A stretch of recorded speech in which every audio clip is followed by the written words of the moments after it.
નમસ્કાર મિત્રો, સ્વાગત છે તમારું મારી ચેનલ પર એક નવા વિડીયોમાં। મિત્રો, આવનારી વડસાવિત્રી વ્રત દરમિયાન મહિલાઓએ આ પ્રકારની ભૂલો બિલકુલ પણ ન કરવી જોઈએ। જો તે આ ભૂલ કરશે તો તેને આ વ્રતનું ફળ પ્રાપ્ત નહીં થાય, તેમજ તેના પતિને ઘણી બધી મુશ્કેલી વેઠવાનો વારો આવશે। સાથે જ મિત્રો, આપણે આજના વિડીયોમાં જાણશું કે એક સ્ત્રીએ વડસાવિત્રી વ્રત દરમિયાન એવા કયા ખાસ ઉપાય કરવા જોઈએ કે જેનાથી તેને અખંડ સૌભાગ્યવતીનું વરદાન પ્રાપ્ત થાય, તેમજ તે પતિ પત્નીનું દાંપત્ય જીવન છે એ પણ સુખમય વીતી શકે। સાથે જ મિત્રો, આપણે આજના આ વિડીયોમાં જાણશું કે તમારે આવનારા વડસાવિત્રી વ્રત દરમિયાન કઈ શુભ વસ્તુઓનું દાન કરવું, અને એ પણ જાણશું કે કઈ વસ્તુઓનું દાન ન કરવું, તેમજ આપણે વડસાવિત્રીના વ્રત વિશે પણ જાણશું। તો મિત્રો, જો તમે આ વિડીયોને એકવાર આખો જોઈ લેશો તો તમને એવો ફાયદો થશે કે મિત્રો, જેવું તમે ક્યારેય વિચાર્યું પણ નહીં હોય। મિત્રો, જો મહિલા જે છે એને આ વિડીયોમાં જરૂર જોવો જોઈએ। તો મિત્રો, વિડીયોમાં આગળ વધતા પહેલા જો તમે ઈચ્છતા હોય કે માતા સાવિત્રીની કૃપા તમારી ઉપર સદા બની રહે તો આ વિડીયોને લાઈક કરી અને કમેન્ટમાં જય મા સાવિત્રી લખી દેજો। મિત્રો, આપણા હિન્દુ ધર્મશાસ્ત્રમાં આ વડસાવિત્રીના તહેવારનું બહુ જ ખાસ મહત્વ જણાવવામાં આવ્યું છે કે જે તહેવાર છે એ વર્ષમાં માત્ર એક જ વાર આવે છે। મિત્રો, આ વડસાવિત્રીનું વ્રત છે એ મહિલાઓએ પોતાના પતિનું આયુષ્ય દીર્ઘાયુ રહે એ માટે રાખે છે। તો મિત્રો, આ વખતે વડસાવિત્રીના વ્રતના દિવસે એક દુર્લભ સંયોગ બની રહ્યો છે કે જે બહુ જ શુભ માનવામાં આવે છે। તો મિત્રો, આપણા હિન્દુ ધાર્મિક શાસ્ત્રોમાં એવું કહેવામાં આવ્યું છે કે જે દિવસે અમાવસ્યા આવે તે દિવસે વ્રત રાખવું બહુ જ શુભ માનવામાં આવે છે। આવી સ્થિતિમાં મિત્રો, આ વર્ષે વડસાવિત્રીનું વ્રત જે છે એ રાખવામાં આવશે। આ વખતે મિત્રો, વડસાવિત્રીના વ્રત ઉપર કેટલાક દુર્લભ સંયોગ બની રહ્યા છે, જેના કારણે આ વર્ષ વધુ શુભ માનવામાં આવી રહ્યું છે। તો મિત્રો, આપણા હિન્દુ ધર્મશાસ્ત્રમાં આ વ્રતને બહુ જ શુભ માનવામાં આવ્યું છે। એવી માન્યતા છે કે વડસાવિત્રીનું વ્રત રાખવાથી એક સ્ત્રીના પતિનું આયુષ્ય વધે છે અને મિત્રો, તેના ઘરમાં પણ ખુશીઓનો માહોલ બની જાય છે। મિત્રો, એ દિવસે શનિ જયંતિ પણ માનવામાં આવશે।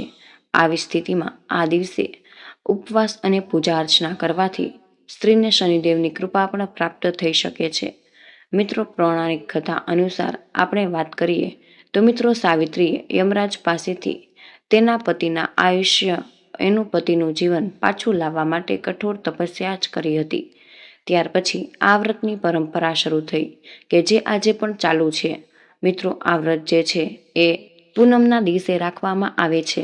તો મિત્રો, આજે આપણે જાણીએ આજના આ વિડીયોમાં જાણશું કે એક સ્ત્રીએ વડસાવિત્રીનું વ્રત કઈ રીતે કરવું જોઈએ, તેમજ મિત્રો તેમાં કઈ વસ્તુઓનું તમારે સેવન કરવું, તેમજ આ વ્રતનું તમારે પારણા ક્યારે કરવા જોઈએ, તેમજ વડસાવિત્રીના દિવસે એવો કયો એક શૃંગાર છે કે એક સ્ત્રીએ જરૂર કરવો કે જેનાથી તેને અખંડ સૌભાગ્યવતીની પ્રાપ્તિ થઈ શકે।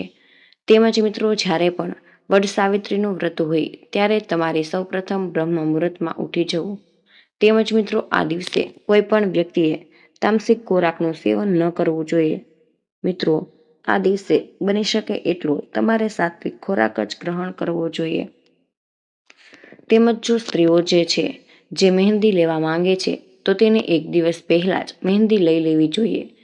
તેમજ મિત્રો, એક સ્ત્રી જ્યારે પણ વડસાવિત્રીનું વ્રત રાખે છે ત્યારે તેણે આ દિવસે સૌપ્રથમ વહેલા ઉઠીને સ્નાન વગેરે જેવા કાર્ય કરી લેવા, અને એક સ્ત્રીએ વડસાવિત્રીના દિવસે કોઈ પણ લાલ વસ્ત્રો પહેરીને જ પૂજા અર્ચના શરૂ કરવી જોઈએ। એટલે કે જો મિત્રો તે સ્ત્રી પાસે લાલ સાડી હોય તો તે બહુ જ શુભ માનવામાં આવે છે। તેમજ પછી મિત્રો, તમારે 16 શૃંગાર કરી લેવા જોઈએ। એટલે કે મિત્રો, તેમાં તમારે પોતાના સેથામાં સિંદૂર પૂરી દેવું જોઈએ, હાથમાં બંગડી પહેરી લેવી જોઈએ, અને પછી મિત્રો, વડસાવિત્રીના દિવસે સ્ત્રીઓએ સૂર્યોદય પહેલા આમળા અને તલના પાણીથી પવિત્ર સ્નાન કરે છે અને ત્યારબાદ તે સ્વચ્છ અને શુદ્ધ વસ્ત્રો પહેરે છે। આ દિવસે તે લાલ અથવા તો પીળા રંગના વસ્ત્રો પણ પહેરે છે। ત્યારબાદ સિંદૂર લગાવે છે અને ઉપવાસ કરવાનું વચન પણ આપે છે। તેમજ મિત્રો, ઉપવાસ જે છે એ સતત 3 દિવસ સુધી ચાલુ રાખે છે અને ત્યાર બધી સ્ત્રીઓ છે એ વડના ઝાડના મૂળ પાસે પાણી પીવે છે અને તેઓ વટવૃક્ષને પ્રાર્થના કર્યા પછી થડની આસપાસ સૂતરનો દોરો વીંટે છે. સ્ત્રીઓ વડના ઝાડને ફૂલો અને પાણી અર્પણ કરીને વૃક્ષની પૂજા અર્ચના કરે છે અને પછી વડલાના વૃક્ષની પરિક્રમા પણ કરે. તેમજ જો મિત્રો એ વટવૃક્ષ ઉપલબ્ધ ન હોય તો તે ચંદનના લાકડાના પેસ્ટ અથવા તો હળદરનો ઉપયોગ કરીને લાકડાના પાયા ઉપર તેનું ચિત્ર દોરી ધાર્મિક રીતે આ વ્રતની ઉજવણી કરી શકે છે. મિત્રો પવિત્ર ભોજન પણ બનાવવા જોઈએ. તેમજ પૂજા પછી પરિવારના બધા જ સભ્યોએ આ પ્રસાદનું વિતરણ કરવું જોઈએ. સ્ત્રીઓ પોતાના ઘરના વૃદ્ધો પાસેથી એના આશીર્વાદ આ દિવસે માંગે છે અને તેમજ સ્ત્રીઓએ ગરીબોને કપડાં, ખોરાક, પૈસા અને અન્ય જરૂરિયાતની વસ્તુઓ દાનમાં જરૂર આપવી જોઈએ. તો મિત્રો હવે આપણે જાણીએ કે આ વડસાવિત્રીના દિવસે મિત્રો તમારી સ્ત્રીઓએ આ 5 પ્રકારની ભૂલો ક્યારેય ન કરવી જોઈએ. અને જો સ્ત્રીઓએ આ 5 પ્રકારની ભૂલ કરશે તો તેનું વ્રત તૂટી જશે અને તેને આ વ્રતનું કોઈ પણ પ્રકારનું ફળ પ્રાપ્ત નહીં થાય. તો મિત્રો એ ભૂલો વિશે જાણતા પહેલા જો તમે હજુ સુધી આ વિડીયોને લાઈક ન કર્યો હોય તો મિત્રો એક લાઈક જરૂર કરી દેજો અને આ ચેનલને પણ સબસ્ક્રાઈબ કરી દેજો. કમેન્ટ બોક્સમાં જય માતા લક્ષ્મી જરૂરથી લખી દેજો કે જેથી કરીને પછી સાવિત્રી માતાની કૃપા તમને પ્રાપ્ત થઈ શકે. મિત્રો આ વડસાવિત્રીનું વ્રત છે એ એક સ્ત્રી પોતાના પતિ માટે કરે છે અને તે બહુ જ શુભ માનવામાં આવે છે. પણ મિત્રો વડસાવિત્રીના દિવસે એક સ્ત્રીએ ભૂલથી પણ કાળા રંગના વસ્ત્રો ન પહેરવા. કારણ કે મિત્રો આ વખતે વડસાવિત્રીના દિવસે કે જે મેના દિવસે છે આથી શનિ ભગવાનને કાળા રંગના વસ્ત્રો છે એ બિલકુલ જ પણ પસંદ નથી આવી શકતા. આથી મિત્રો કાળા રંગના કપડાં પહેરવા એ એક પરિણીત મહિલા માટે બહુ જ અશુભ માનવામાં આવે છે. તેની સાથે જ મિત્રો વડસાવિત્રીના દિવસે એક સ્ત્રીએ સફેદ રંગના કપડાં ભૂલથી પણ ન પહેરવા જોઈએ.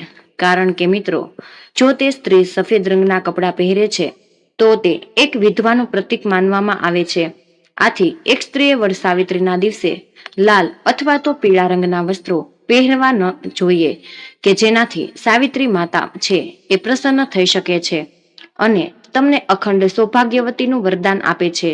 તેમજ મિત્રો તમારે એક વસ્તુનું ખાસ ધ્યાન રાખવું જોઈએ કે વડસાવિત્રી વ્રતના દિવસે એક સ્ત્રીએ ભૂલથી પણ પોતાના સોળ શૃંગારનો સામાન ભૂલથી પણ કોઈને દાનમાં ન આપવો જોઈએ. કારણ કે મિત્રો જો તે વ્યક્તિ દાન આપવા માંગે છે તો તેને બજારમાંથી ખરીદીને જ બીજા લોકોને દાનમાં આપવો જોઈએ કે જેથી કરીને તેના જીવનમાં ક્યારેય પણ ધનની કમી નહીં થઈ શકે. તેમજ મિત્રો શાસ્ત્રો અનુસાર એવું માનવામાં આવે છે કે જે સ્ત્રીઓ પણ વ્રત રાખે તો તેને મીઠાનું સેવન ભૂલથી પણ ન કરવું જોઈએ. તેની સાથે જ વડસાવિત્રી વ્રતના દિવસે ઘરના કોઈ પણ સભ્યોએ માંસ, મદિરા તેમજ લસણ અને ડુંગળી કે જેમાં તામસિક ખોરાકનું સેવન ન કરવું જોઈએ. તેની સાથે જ તમારે વડસાવિત્રીના દિવસે એક સ્ત્રીએ બ્રહ્મચર્યનું પાલન અવશ્ય જ કરવું જોઈએ. જો એક પતિ પત્ની આ દિવસે સંબંધ બનાવે છે તો તે વસ્તુ બહુ જ અશુભ માનવામાં આવે છે. તેમજ મિત્રો વડસાવિત્રી વ્રતના દિવસે એક પરિણીત મહિલાએ વધારે સમય સુધી સૂવું ન જોઈએ અને જો તે આ ભૂલ કરે છે તો મિત્રો તેના પતિનું અકાળે મૃત્યુ થઈ શકે છે અને તેને બહુ જ મુશ્કેલીનો સામનો કરવો પડી શકે. આથી મિત્રો એક સ્ત્રીએ વડસાવિત્રી વ્રતના દિવસે એક સ્ત્રીએ બ્રહ્મ મુહૂર્તમાં ઉઠી જવું જોઈએ. તેની સાથે જ વડસાવિત્રીના દિવસે જો બની શકે તો એક સ્ત્રીએ મિત્રો પોતાના શેથામાં સિંદૂર છે એ લાંબુ પૂરવું જોઈએ. આનાથી મિત્રો તેના પતિનું જીવન છે એ સુખમય વીતી શકે છે તેમજ તેનું આયુષ્ય વધી શકે છે. તેની સાથે જ મિત્રો વડસાવિત્રી વ્રતના દિવસે પોતાના ઘરમાં સ્ત્રીએ મીઠા પકવાન જરૂર બનાવવા જોઈએ. તેની સાથે જ મિત્રો અમુક સ્ત્રી એવી હોય છે કે જે વડસાવિત્રીના દિવસે બ્યુટી પાર્લરમાં જઈને પોતાના વાળ કપાવતી હોય છે તો તેને આ વસ્તુ ભૂલથી પણ ન કરવી જોઈએ. વડસાવિત્રીના પવિત્ર દિવસે જે કોઈ પણ સ્ત્રી પોતાના વાળ કપાવે તો તેને ઘોર પાપ લાગી શકે અને તેના પતિનું અકાળે મૃત્યુ થઈ શકે. તેમજ મિત્રો વડસાવિત્રીના દિવસે તમે જે કંઈ પણ વસ્તુ અર્પણ કરો એ વસ્તુ ખંડિત બિલકુલ ન હોવી એ વસ્તુનું તમારે ખાસ ધ્યાન રાખવું જોઈએ. મિત્રો વડસાવિત્રીના દિવસે પોતાના ગળામાં મંગળસૂત્ર અવશ્ય જ પહેરી રાખવું જોઈએ. જો તે આ ભૂલ કરશે તો તેને આ વ્રતનું કોઈ પણ ફળ પ્રાપ્ત નહીં થઈ શકે. તો મિત્રો હવે આપણે જાણીએ કે એવી કઈ સ્ત્રી છે કે જેણે વડસાવિત્રીનું વ્રત ભૂલથી પણ ન રાખવું જોઈએ. તો મિત્રો સૌપ્રથમ આપણે વાત કરીએ તો જો મહિલા ગર્ભવતી હોય તો તેને આ વડસાવિત્રીનું વ્રત ભૂલથી પણ ન રાખવું જોઈએ. કારણ કે મિત્રો એક ગર્ભવતી મહિલા માટે આ વડસાવિત્રીનું વ્રત રાખવું એ બહુ જ કઠિન હોય છે. અને જો મિત્રો ગર્ભવતી મહિલા વડસાવિત્રીનું વ્રત રાખે છે તો તેને ઘણી બધી મુશ્કેલીઓનો સામનો કરવો પડી શકે છે. પણ મિત્રો આપણા શાસ્ત્રોમાં કોઈ પણ જગ્યાએ એવું નથી લખ્યું કે કોઈ પણ ગર્ભવતી મહિલાએ વડસાવિત્રીનું વ્રત ન રાખવું જોઈએ. પણ જો મિત્રો કોઈ પણ મહિલા છે કે જેની ક્ષમતા અનુસાર આ વ્રત રાખવાની ન હોય તો તેને આ વ્રત બિલકુલ પણ ન રાખવું જોઈએ. તેમજ જુઓ, જે કોઈ પણ પતિ પત્ની છે એ લાંબા સમયથી એકબીજાથી દૂર રહેતા હોય અથવા તો બંને વચ્ચે સરખા સંબંધ ન હોય તેવી સ્ત્રીઓએ વડસાવિત્રીનું વ્રત બિલકુલ ન રાખવું. અને જો એવી સ્ત્રી કે બીજા પુરુષના વિચાર કરતી હોય તો તેવી વ્યભિચારી સ્ત્રીએ પણ આ વ્રત ન રાખવું જોઈએ. તેમજ મિત્રો આ દિવસે ભગવાન વિષ્ણુની સાથે મા લક્ષ્મીની પૂજા કરવામાં આવશે. જ્યોતિષ શાસ્ત્રમાં વડસાવિત્રીના દિવસે કેટલાક ઉપાય જણાવવામાં આવ્યા છે કે જેને કરવાથી પતિની ઉંમરમાં વૃદ્ધિ થઈ શકે છે, સાથે જ વૈવાહિક જીવનમાં ખુશહાલ રહે છે. તો ચાલો તે ઉપાય વિશે જાણીએ. મિત્રો વડસાવિત્રીના દિવસે કાળી ગાય જેના પર કોઈ બીજું નિશાન ન હોય તેની પૂજા કરવી જોઈએ. સાથે જ બુંદીના લાડુ ખવડાવીને ગૌ માતાની પરિક્રમા કરવી જોઈએ. સાથે જ ગાયની પૂંછડીને તમારા માથા પર વારંવાર લગાવો. માન્યતા છે કે આવું કરવાથી જીવન ખુશહાલ રહે છે, સાથે જ બધી સમસ્યાઓથી મુક્તિ મળી જાય છે. તેમજ જો તમે ખરાબ નજરથી બચવા માંગતા હોય તો મિત્રો કાળા સુરમાં લઈને સુમસાન સ્થાન પર જઈને 1 ફૂટનો ખાડો કરી તેમાં દાટી દો. માન્યતા છે કે આવું કરવાથી નજર દોષ દૂર થઈ જાય છે. વડસાવિત્રી અને શનિ જયંતીના દિવસે કાળા કૂતરાને રોટલી ખવડાવી. માન્યતા છે કે કાળા કૂતરાને રોટલી ખવડાવવાથી શનિદેવના આશીર્વાદ મળે છે, ઘરમાં સુખ શાંતિ આવે છે. તેમજ વડસાવિત્રી અને શનિ જયંતીના દિવસે 800 ગ્રામ તલ અને 800 ગ્રામ સરસરિયા તેલનું દાન કરવું. સાથે જ કાળા કપડાં અને નીલમનું દાન પણ કરી શકો છો. એવી માન્યતા છે કે આવું કરવાથી તમામ પરેશાનીઓ દૂર થઈ જશે. તેમજ મિત્રો વડસાવિત્રીના દિવસે હનુમાન ચાલીસાની ચોપાઈ વાંચતા વડ વૃક્ષની પરિક્રમા કરવી જોઈએ. એવી માન્યતા છે કે આવું કરવાથી શનિદેવ અને હનુમાનજીની કૃપા તમારા ઉપર પ્રાપ્ત થઈ શકે છે.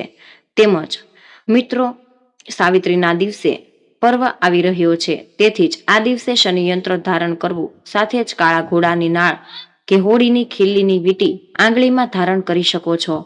તેમજ મિત્રો વડસાવિત્રીના દિવસે 11 પાણીવાળા નાળિયેર, 400 ગ્રામ સફેદ અને કાળા તલ, 8 મુઠ્ઠી કોલસા, 8 મુઠ્ઠી જવ, 8 મુઠ્ઠી કાળા ચણા, 9 ખીલી નવા કાળા કપડામાં બાંધીને સાંજ થાય તે પહેલા તમારે માથા પરથી ઉતારીને સ્વચ્છ નદીમાં પ્રવાહિત કરી દેવો. મિત્રો આવું કરવાથી શનિદેવની કૃપા પ્રાપ્ત થઈ શકે છે.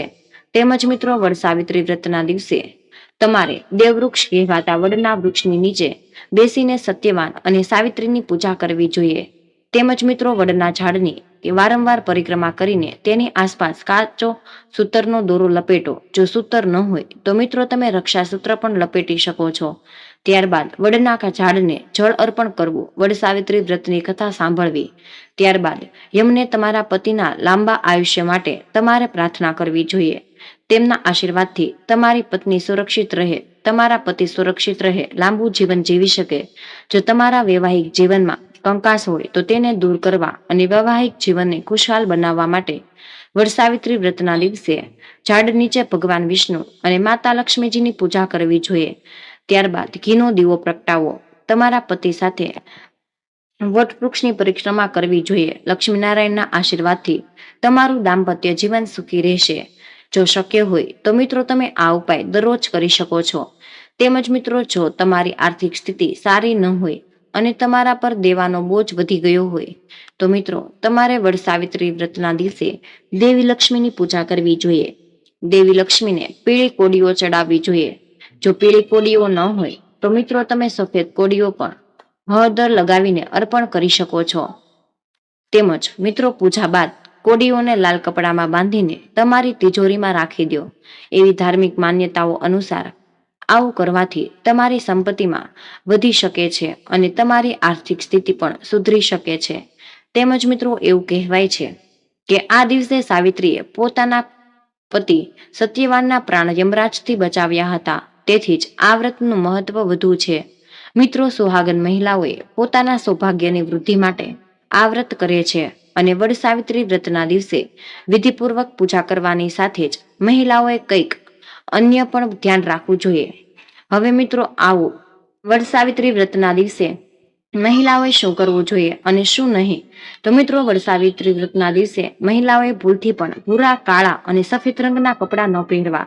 પૂજામાં આ રંગોનો ઉપયોગ કરવો અશુભ માનવામાં આવે છે. તેમજ તમારા જીવનસાથી સાથે આ દિવસે વિવાદ કે કોઈની આગળ તેમની નિંદા પણ ન કરવી. તેમજ વડસાવિત્રી વૃક્ષની પૂજા માટે મહિલાઓએ જાય તો પૂરો 16 શણગાર કરીને જ જવું જોઈએ. પણ મિત્રો, આ વાતનું ખાસ ધ્યાન રાખવું જોઈએ કે તમે તમારા વાળ આ દિવસે ન કપાવશો. તેમજ જ્યારે પણ વડસાવિત્રી વ્રતની કથા ચાલી રહી હોય ત્યારે તેને અધવચ્ચે છોડીને ઊભા ન થવું જોઈએ. કથા પૂરી થાય પછી જ તમારી જગ્યાએથી ઉઠજો. નક્કર મિત્રો, વ્રતનો સંપૂર્ણ લાભ તમે નહીં મેળવી શકો. અને મિત્રો, સાથે જ પરિક્રમા કરતી વખતે એ વાતનું ખાસ ધ્યાન રાખવું કે તમારા પગને કોઈને સ્પર્શ નહીં કરવા દેવું. તેમજ મિત્રો, વડસાવિત્રીના ઉપવાસ દરમિયાન તમારે શું કરવું જોઈએ? તો મિત્રો, વડવૃક્ષની પૂજા કર્યા પછી કાચો સૂતી દોરો લઈને ઝાડની 11 વાર પ્રદક્ષિણા કરવી. આનાથી ઓછી ન કરવી. જો તમે ઈચ્છો તો કાચા દોરાની જગ્યાએ તમે નાળાછેડીનો ઉપયોગ પણ કરી શકો છો. મિત્રો, જ્યારે પણ મહિલાઓ પોતાનું વ્રત તોડે છે ત્યારે તેને ચણા ખાઈને જ હંમેશા તોડવું જોઈએ. આ માટે ચણાને પહેલા પાણીમાં પલાળી દેવા જોઈએ. તેમજ પૂજા દરમિયાન તમે જે પણ સુહાગનની સામગ્રી પ્રદાન કરો છો તો તે ફક્ત તમારી સાસુ ઝાડ પર લાલ દોરો બાંધીને 7 વખત પ્રદક્ષિણા કરવી અને પછી જ કુંવારી છોકરીઓને ભગવાન વિષ્ણુને વહેલા લગ્ન માટે તમારે પ્રાર્થના કરી શકો છો. તેમજ વડસાવિત્રી વ્રતના દિવસે ભગવાન શિવ અને માતા પાર્વતીની પૂજા વિધિપૂર્વક કરવી જોઈએ.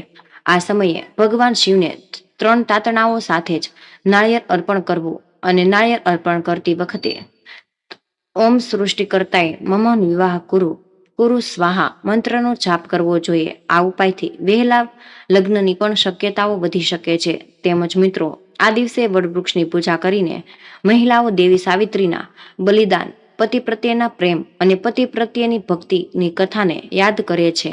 તેમજ આ વ્રત સ્ત્રીઓ માટે શુભ છે, પાપ દૂર કરે છે, દુઃખ દૂર કરે છે અને ધન પ્રદાન કરે છે. જે મહિલાઓ સાવિત્રી વ્રતનું પાલન કરે તેને પુત્ર, પૌત્ર અને સંપત્તિ પ્રાપ્ત કરે છે. તેઓ લાંબા સમય સુધી સુખી જીવન જીવે છે અને અંતે તેમના પતિ સાથે વૈકુંઠ અને બ્રહ્મલોકની પ્રાપ્તિ કરે છે. તો મિત્રો, આ તમારા માટે ખૂબ જ મહત્વપૂર્ણ માહિતી છે અને કમેન્ટ બોક્સમાં જય શ્રી કૃષ્ણ અવશ્ય લખી દેજો. તમને વિનંતી છે કે હજુ સુધી અમારા વિડીયોને લાઈક ન કર્યો હોય તો વિડીયોને લાઈક કરી અમારી આ ચેનલને સબસ્ક્રાઇબ જરૂર કરી દેજો. જય શ્રી કૃષ્ણ. રાધે રાધે. ધન્યવાદ. વિડીયોને અંત સુધી જોવા બદલ તમારો ખૂબ ખૂબ જ આભાર.